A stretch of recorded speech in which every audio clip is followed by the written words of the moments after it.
एक लंबे समय पहले एक गांव में आनंद, उसके माता पिता जानकी और रमैया, उसकी पत्नी नर्मदा और उसके बेटे नानी के साथ एक छोटे घर में रहता था।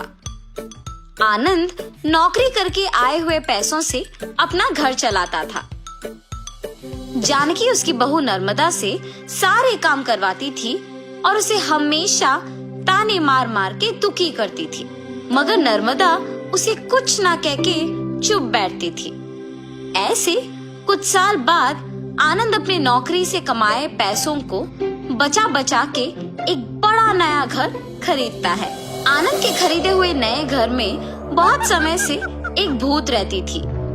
ये बात आनंद को नहीं पता था और इसीलिए वो घर खरीदता है और उसके आसपास खाली रहने के कारण दिखने में बहुत शांत सा माहौल था और जानकी में कोई बदलाव नहीं आया।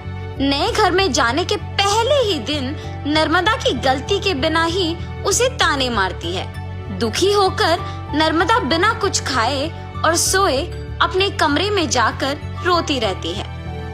तब उस घर में मौजूद भूत नर्मदा को रोते हुए देख उसके पास आती है। बगल में परछाई को देख नर्मदा तुरंत खड़े हो जाती है। तब वो भूत नर्मदा के सामने आके खड़े हो जाती है। उसके चेहरे पे घाव, खुले बाल देख के नर्मदा डर जाती है। बाप रे, भूत भूत! डरो मत, मैं तुम्हें कुछ नहीं करूंगी। तुम हमारे घर में क्यों आई हो? तुम लोग ही मेरे घर आए।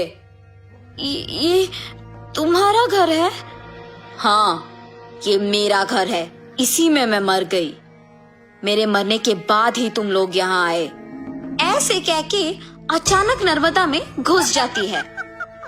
हा हा हा! ऐसे हंसते हुए सो जाती है। सुबह उठ के जब जानकी देखती है कि सारा काम वैसे का वैसे ही रह गया, तब नर्मदा नर्मदा बहुत बार बुलाने के बावजूद जब वो नहीं आती है तो जानकी ही उसके पास जाती है। हाँ, तुम अब तक उठी नहीं? नर्मदा नर्मदा उठो!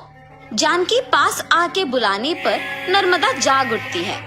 उसकी आंखें बहुत लाल और डरावना दिखने के बावजूद जानकी उस पर ज्यादा ध्यान नहीं देती है। उठ गई? जाओ, जाके सारा काम करके चाय बना के लाओ। मेरे ही सामने जोर से बात करके मुझे काम करने के लिए कह रही हो?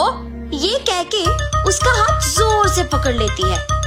नहीं, तुम कुछ मत करो। आज से सारा काम मैं ही करूंगी, मुझे छोड़ दो।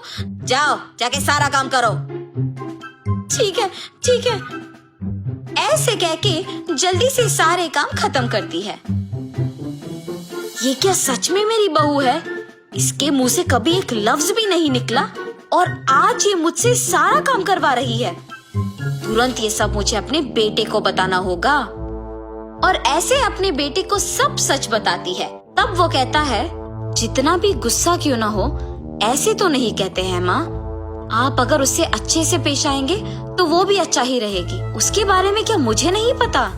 उसके बेटे का ऐसे बात करने पर जानकी कुछ नहीं कहती है और अपनी बहू से डरने के कारण वो सारे काम खुद ही करती है। नर्मदा, नए घर खरीदने की खुशी में मैं अपने कुछ दोस्तों को घर बुला रहा हूँ। सारी चीजों का तुम्हें ही ध्यान रखना होगा। ऐसे बोल के चला जाता है। नर्मदा कुछ बात किए बिना खड़े रहती है। उसके बगल में खड़े जानकी के पास जाके वो कहती है, तुम्हारे बेटे की बातें सुनी है ना तुमने? सारी तैयारी तुम्हें ही करना होगा। ऐसे जोर से कहती है। अगले दिन आनंद दोपहर को अपने दोस्तों को घर ले आता है। नर्मदा, तुमने सारी तैयारी कर ली ना? हाँ जी। और ऐसे सबको खाना परोसती है और सभी हंसते हुए बातें करते रहते हैं। सभी व्यंजन स्वादिष्ट है भाभी जी। हाँ, मेरी पत्नी के हाथों में जादू है। आनंद, तुम्हारा घर भी बहुत खूबसूरत है यार। चारों ओर खाली और शांत है। इस घर को देखते ही पसंद आ गया मुझे, इसीलिए इसे बचाए हुए सारे पैसों से खरीदा हूँ। अब इस घर का मालिक मैं हूँ। ऐसे आनंद कहता है। ये सुनते ही नर्मदा तुरंत भूत बनके अजीब आवाजें बनाती है।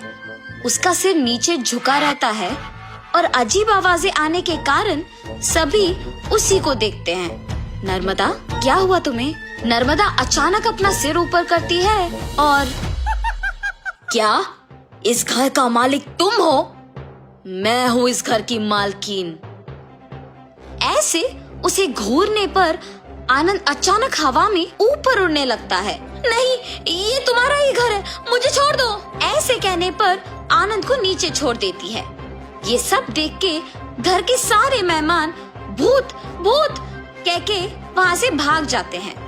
नर्मदा जैसे उसे कुछ पता नहीं है अपने कमरे में जाके सो जाती है।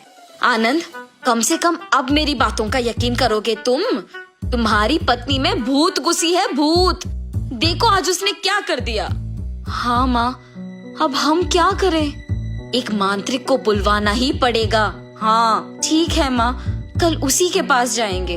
और ऐसे जब सब बैठे हुए थे, नर्मदा आती है और सभी डर जाते हैं। तब उन्हें देख कहती है, क्यों सब मुझे देख के डर रहे हैं? क्या हुआ तुम सबको? कुछ नहीं। अब आप तो कुछ भी कर सकते हो ना। क्या करना है मुझे? मैं जो बोलूँगा तुम नहीं कर पाओगी। मैं नहीं कर पाऊंगी? पहले बोलो। अच्छा, क्या तुम इस बोतल के अंदर घुस के वापस बाहर आ सकती हो? इतना ही, और मैं ये नहीं कर पाऊंगी? देखो। ऐसे बिना कुछ सोचे समझे नर्मदा में घुसी आत्मा अचानक उस बोतल में घुस जाती है और तुरंत जानकी उस बोतल का ढक्कन बंद कर देती है। भूत को मैंने इस बोतल के अंदर बंद किया है, अब इसे गांव के अंत में फेंक के आना होगा। और ऐसे उस बोतल को गांव के एकदम अंत में फेंक के आ जाती है। तब से जानकी अपनी गलती सुधार के अपनी बहू को ताने मारना बंद कर देती है। भूत के चले जाने पर सभी उनके नए घर में खुशी से जीते हैं।